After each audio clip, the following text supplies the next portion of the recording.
So ಇವತ್ತಿನ ವಿಡಿಯೋದಾಗ minimum salary ಎಷ್ಟು ಇರಬೇಕು ದುಬೈದಾಗ ನಿಮ್ಮದು ಇಲ್ಲಿ ಸರ್ವೈವ್ ಆಗ್ಬೇಕಂದ್ರೆ, ಇಲ್ಲಿ ನಿಮ್ಮ ಜೀವನ ನಡೆಸ್ಬೇಕು, ನೀವು ಇಲ್ಲಿ ಸರ್ವೈವ್ ಆಗಬೇಕು ಒಂದು ತಿಂಗಳಿಗೆ, ಲೈಕ್ ಎಲ್ಲ ಖರ್ಚುಗಳು ಹೋಗಿ ನಾನು ಆರಾಮಾಗಿ ಇಲ್ಲಿ ಇರ್ತೀನಪ್ಪ ಅಂದರೆ ಎಷ್ಟು ಸ್ಯಾಲ್ರಿ ಇರಬೇಕು ಅನ್ನೋದನ್ನ ಈ ವಿಡಿಯೋದಾಗ ನಾನು ನಿಮ್ಗೆ ಹೇಳ್ತೀನಿ. ಇದು ನನ್ನ 4 ವರ್ಷದ ಎಕ್ಸ್ಪೀರಿಯನ್ಸ್ಲೇ ಹೇಳ್ತೀನಿ, ಹಂಗೆ ಹೇಳ್ಬಿಡಂಗಿಲ್ಲ. ಆ್ಯಕ್ಚುಲಿ ನನ್ನ ಎಕ್ಸ್ಪೀರಿಯನ್ಸ್ ಅಷ್ಟೇ ಅಲ್ಲದೆ ನನ್ನ ಫ್ರೆಂಡ್ಸ್ಗಳ ಎಕ್ಸ್ಪೀರಿಯನ್ಸ್ನ ಆ್ಯಡ್ ಮಾಡ್ತಿದ್ರೆ, ಯಾಕಂದ್ರೆ ಬರೀ ನನ್ನ ಎಕ್ಸ್ಪೀರಿಯನ್ಸ್ಲೇ ಇಟ್ಕೊಂಡು ನಾನು ಮಾತಾಡತ್ತೆ ಅಂದ್ರೆ ಎಲ್ರದ್ದು ನನ್ನ ಥರ ಸಿಚುವೇಶನ್ ಇರಲ್ಲ. ಸೊ ಅದಕ್ಕಾಗಿ ಅವ್ರದ್ದೆಲ್ಲ ಎಕ್ಸ್ಪೀರಿಯನ್ಸ್ ಎಲ್ಲ ಸೇರಿಸಿ ನನ್ನ ಎಕ್ಸ್ಪೀರಿಯನ್ಸ್ನ ಅದ್ರ ಜೊತೆ ಬ್ಲೆಂಡ್ ಮಾಡಿ ಹೇಳ್ತೀನಿ. ಮಿನಿಮಮ್ ನಿಮ್ಗೆ ಇಲ್ಲಿ ಸ್ಯಾಲ್ರಿ ಎಷ್ಟು ಇರಬೇಕು ಅನ್ನೋದು, ಇಲ್ಲಿಗೆ ಯಾರಾದರೂ ಕೆಲಸ ಮಾಡೋಕ್ಕೆ ಬರ್ತಿದ್ರಿ ಅಂದ್ರೆ ಅಥವಾ ಇಲ್ಲಿ ಕೆಲಸ ಹುಡುಕಾಗತ್ತಿದ್ರಿ ಅಂದ್ರೆ ಈಗ ಹೇಳ್ತಾ ಇರುವಂಥ ಸ್ಯಾಲ್ರಿನ ಸ್ವಲ್ಪ ಗಮನದಲ್ಲಿ ಇಟ್ಕೊಂಡು ಕೇಳ್ರಿ. ಯಾವುದೇ ಫೀಲ್ಡ್ ಇರಲಿ, ಎಲ್ಲೇ ಇರಲಿ, ಎಂಥ ಕೆಲಸನೇ ಇರಲಿ, ಮಿನಿಮಮ್ ನಿಮಗೆ ಏನಾದರೂ ಆಫರ್ 4,000ದಿಂದ 5,000 ದಿರಮ್ಸ್ ಪರ್ ಮಂತ್ ಕೊಡ್ತಿದ್ರಂದ್ರೆ ಈ ಸ್ಯಾಲ್ರಿಯಲ್ಲಿ ನೀವು ಆರಾಮಾಗಿ ಲೈಕ್ ಟೆನ್ಷನ್ ಫ್ರೀ ಆಗಿ ಏನಂತಾರೆ accommodation, food, transportation, phone bill ಎಲ್ಲದ್ರದ್ದು tension like ಇರೋಂಗಿಲ್ಲ, ಯಾವುದ್ರದ್ದು ಟೆನ್ಷನ್ ಇರೋಂಗಿಲ್ಲ. ಟೆನ್ಷನ್ ಫ್ರೀಯಾಗಿ ನೀವು ಕೆಲಸ ಮಾಡ್ಬೋದು. 4,000ದಿಂದ 5,000 ದಿರಮ್ ನಿಮಗೆ ಒಂದು ತಿಂಗಳಿಗೆ ಪರ್ ಮಂತ್ ಸ್ಯಾಲ್ರಿ ಸಿಕ್ತಿತ್ತಂದ್ರೆ ಇನ್ನು ಸಫಿಷಿಯೆಂಟಾಗಿ ನೀವು ಸರ್ವೈವ್ ಆಗ್ಬೋದು. ಸೇವ್ ಮಾಡೋದು ಹೇಳತ್ತಿಲ್ಲ ನಾನು, ಆರಾಮಾಗಿ ಸರ್ವೈವ್ ಆಗ್ಬೋದು ಇಲ್ಲಿ ದುಬೈದಾಗ. ಅದೇ ನೀವು ಶಾರ್ಜಾದಾಗ ಅಥವಾ ಅಬುದಾಬಿದಾಗಿದ್ರಿ ಅಂದ್ರೆ ಆ ಟೈಮ್ದಾಗ 1,500ರಿಂದ 2,000 ನೀವು ಸೇವ್ ಮಾಡ್ಬೋದು. ಸೊ ಬ್ರೇಕ್ ಡೌನ್ ಹೇಳ್ಬಿಡ್ತೀನಿ ನೋಡ್ರಿ, ಎಲ್ಲೆಲ್ಲಿ ಏನೇನು ಎಷ್ಟೆಷ್ಟು ಖರ್ಚಾಗ್ತದೆ ಅಂಥೇಳಿ. ಅವಾಗ ನಿಮಗೆ ಗೊತ್ತಾಕೈತಿ ನಾನು ಹೇಳ್ತಿರುವಂಥ 4,000 ಅಥವಾ 5,000 ಯಾಕೆ ಸರ್ವೈವ್ ಆಗಕ್ಕೆ ಸಾಕಾಕೈತಿ ಅಂತ ಹೇಳಕತ್ತೀನಿ ನಿಮ್ದು. First of all accommodation as usual 2,500ದಿಂದ 3,000 ದಿರಮ್ಸು ಬರೀ ಒಂದು ಪಾರ್ಟಿಷನ್ ಅಥವಾ ಒಂದು 2 BHK ಮನೆಯಲ್ಲಿ ಒಂದು ಮಾಸ್ಟರ್ ಬೆಡ್ರೂಮು ಅಥವಾ ಒಂದು ಹಾಲಲ್ಲೂ ನಿಮಗೆ ಸಿಗ್ತೈತಿ ಜಾಗ ಇರಾಕ ಒಂದು ತಿಂಗಳಿಗೆ. ಅದ್ರ ಎಕ್ಸ್ಪೆನ್ಸ್ ಬಂದು 2,500ದಿಂದ 3,000 ಅಥವಾ 3,500 ತನಕ ಬರ್ತೈತೆ. ಈಗ ನಿಮ್ಮ ಸ್ಯಾಲ್ರಿ 4,000 ಇತ್ತು ಅಂದ್ರೆ ಅದರಲ್ಲಿ 3,000 ರೂಪಾಯಿ ಇದಕ್ಕೆ ತೆಗೆದ್ರೆ ಇನ್ನೆಷ್ಟು ಉಳಿತು? 1,000 ಉಳಿತಾ? 4,000 ಸ್ಯಾಲ್ರಿ ಇದ್ದಾಗ 1,000 ಉಳಿಸ್ತಾರೆ. ಆಗ ಅದ್ರ ಇನ್ನೂ ನೀವು ಫುಡ್ಡು, ಟ್ರಾನ್ಸ್ಪೋರ್ಟೇಷನು, ಫೋನ್ ಬಿಲ್ಲು ತೆಗಿಬೇಕಲ್ಲ, ಅರ್ಥ ಆಯ್ತಾ?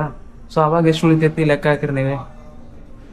ಆಯಿತು, ಇಲ್ಲಪ್ಪ ನಾವು ಅಂಥ ಲಕ್ಸುರಿ ಒಂದು ಪಾರ್ಟಿಷನ್ದಾಗ ಅಥವಾ ಒಂದು ಬೆಡ್ರೂಮ್ದಾಗ ಇರೋಂಗಿಲ್ಲ, ನಾವು ಒಂದು ರೂಮ್ನಾಗ 10 ಜನ ಇರ್ತಾರಲ್ಲ ಆ ಥರದ್ದೊಂದು ಏನದು ಬೆಡ್ ಸ್ಪೇಸ್ನಾಗ ಇರ್ತೀವಿ ಅನ್ನಂಗಿತ್ತಂದ್ರೆ ಅಲ್ಲೂ ನಿಮಗೆ 1,500 ದಿರಮ್ಸ್ ಅಂದ್ರೆ ಪೇ ಮಾಡಲೇಬೇಕು ನೀವು. 1,500, 800, 1,900, 2,000 ತನಕ ಬೆಡ್ ಸ್ಪೇಸ್ ಅದಾವೆ ದುಬೈನಾಗ. ಅದು ಕಾಸ್ಟ್ಲಿ ಐತಿ. ಸೊ ಹಂಗಾದ್ರೂ ನೀವು 2,000 ರೂಪಾಯಿ ಉಳಿಸಿರ, ಅದ್ರಾಗ ಟ್ರಾನ್ಸ್ಪೋರ್ಟೇಷನು, ಫೋನ್ ಬಿಲ್ಲು, ಫುಡ್ಡು ತೆಗಿಬೇಕಲ್ಲ. ಅದು ಹೇಳ್ತೀನಿ ನೋಡ್ರಿ ಎಷ್ಟು ಬರ್ತೈತೆ ಅದ್ರದ್ದು ಅಂತೇಳಿ. ಸೊ ಬೆಡ್ ಸ್ಪೇಸ್ ಅಥವಾ ಪಾರ್ಟಿಷನಿಗೆ ಹೋಯ್ತು ನಿಮ್ಮದು 2,000 ರೂಪಾಯಿ ಅಥವಾ 1,500 ರೂಪಾಯಿ. ನೆಕ್ಸ್ಟು ಫುಡ್ಡು ನೋಡ್ರಿ, ಫುಡ್ಡು ನೀವೇ ಡೈಲಿ ಕೈಲಿ ಅಂದ್ರೆ ಮಾಡ್ಕೊಳಕ್ಕಾಗಲ್ಲ, ಕೆಲಸ ಮಾಡ್ತೀರಿ 9 ತಾಸು ಪ್ಲಸ್ ಹೋಗೋದು ಬರೋದು ಟೈಮ್ ಎಲ್ಲ ಸೇರಿದ್ರೆ ನಿಮ್ಗೆ ಜಾಸ್ತಿ ಟೈಮ್ ಉಳಿಯಂಗಿಲ್ಲ. ವಾಪಸ್ ಮನೆಗೆ ಬರ್ಬೇಕಾದ್ರೆ ವಾಪಸ್ ಮನೆಗೆ ಬಂದ್ರೆ ನೆಲ ಸಿಕ್ಕರೆ ಸಾಕಪ್ಪ ಮಕ್ಕೋತೀನಿ ಅನ್ನೋಂಗೆ ಇರ್ತೈತಿ ಪರಿಸ್ಥಿತಿ.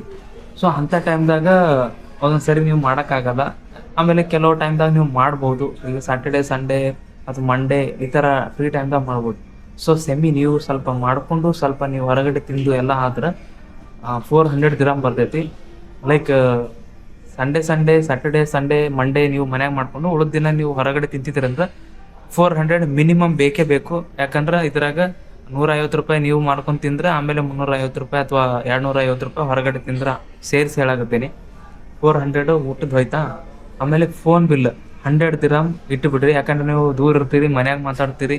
100 ದಿರಮ್ ಪ್ಲ್ಯಾನ್ ಐತಿ, ಅದು ಪ್ಲ್ಯಾನ್ ತೊಗೊಳತ್ತಿದ್ರಿ ಅಂದ್ರೆ ನೀವು ಮನೆಯವ್ರ ಜೊತೆನೂ ಮಾತಾಡ್ಬೋದು, ಪ್ಲಸ್ ಇಲ್ಲಿ ಲೋಕಲು ಮಾತಾಡ್ಬೋದು.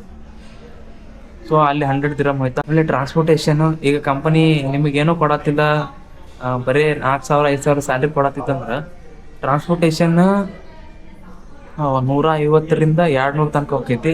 ಅದು ಮೆಟ್ರೋ ಯೂಸ್ ಮಾಡ್ತೀರಿ ಅಥವಾ ಬಸ್ ಯೂಸ್ ಮಾಡ್ತೀರಿ, ಎಂಡ್ ಟು ಎಂಡ್ ಲೈಕ್ ಆಫೀಸಿಂದ ಮನೆಯಿಂದ ಆಫೀಸ್ ಮಾಡ್ತಿದ್ದೀರಿ ಅಂದ್ರೆ ಅಷ್ಟೇ 150ರಿಂದ 200 ಆಕೈತಿ. ಮತ್ತು ನೀವು ಎಲ್ಲಿ ತಿರುಗಾಡ್ತೀನಿ ಅದು ಇದು ಮಾಡ್ತೀನಿ ಅಂದ್ರೆ ಮತ್ತೆ ಇನ್ನೂ ಜಾಸ್ತಿ ಆಕೈತಿ, ಕರೆಕ್ಟಾ? ಸೊ ಇದು ಒಂದು 250 ರೂಪಾಯಿ ಹಿಡ್ರಿ. ಮತ್ತು ಪರ್ಸ್ನಲ್ ಎಕ್ಸ್ಪೆನ್ಸಸ್ ಲೈಕ್ 100ರಿಂದ 300 ರೂಪಾಯಿ ಹಿಡ್ರಿ. ಇಷ್ಟೆಲ್ಲ ಸೇರಿದ ಮ್ಯಾಗ ನಿಮಗೆ ಹತ್ತತ್ರ ಬರ್ತೈತಿ 4,000 ತನಕ ಆರಾಮ್ ಟಚ್ ಮಾಡ್ತೀರಿ ನೀವು. 3,500ರಿಂದ 4,000 ರೂಪಾಯಿ ಆಕೈತಿ ಖರ್ಚು.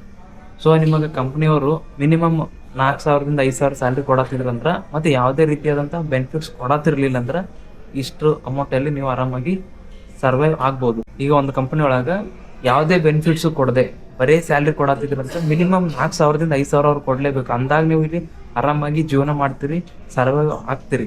4-5 ರೂಪಾಯಿ ಹೆಂಗೆ ಹೋಗೈತೆ ಅನ್ನೋದು ಗೊತ್ತಾಗಲ್ಲ, ಈಗ ಹೇಳ್ತೀವಿ. ಸೊ ಇದು ಆಗಿತ್ತು ಮಿನಿಮಮ್ ಸ್ಯಾಲ್ರಿ ನಿಮಗೆ ಎಷ್ಟು ಇರಬೇಕು. ಕಂಪ್ನಿಯವ್ರು ಯಾವುದೇ ರೀತಿಯಾದ ಬೆನಿಫಿಟ್ಸ್ ಕೊಡದೆ ಬರೀ ಸ್ಯಾಲ್ರಿ ಕೊಡ್ತಿದ್ರಂದ್ರೆ ಮಿನಿಮಮ್ 4,000ಇಂದ 5,000 ಸ್ಯಾಲ್ರಿ ಇರಬೇಕು. ಇದರಲ್ಲಿ 5,000 ಇತ್ತಂದ್ರೆ ಹತ್ತತ್ರ ನೀವು 1,000 ರೂಪಾಯಿ ಉಳಿಸ್ಬೋದು ಕಷ್ಟಪಟ್ಟು. ಇನ್ನೂ ಜಾಸ್ತಿನೂ ಉಳಿಸ್ಬೋದು, ಬಟ್ ಜಾಸ್ತಿ ಕಷ್ಟಪಡ್ಬೇಕಾಕೈತಿ. ಸೊ ಇದು ನನ್ನ ಎಕ್ಸ್ಪೀರಿಯನ್ಸು ಮತ್ತು 4 ವರ್ಷದ ಅನುಭವದಿಂದ ಹೇಳಾಕತ್ತೀನಿ. ಸೊ ಮತ್ತು ಮುಂದಿನ ವಿಡಿಯೋದಲ್ಲಿ ಸಿಗ್ತೀನಿ. ಅಲ್ಲಿ ತನಕ ಟೇಕ್ ಕೇರ್, ಬಾಯ್ ಬಾಯ್.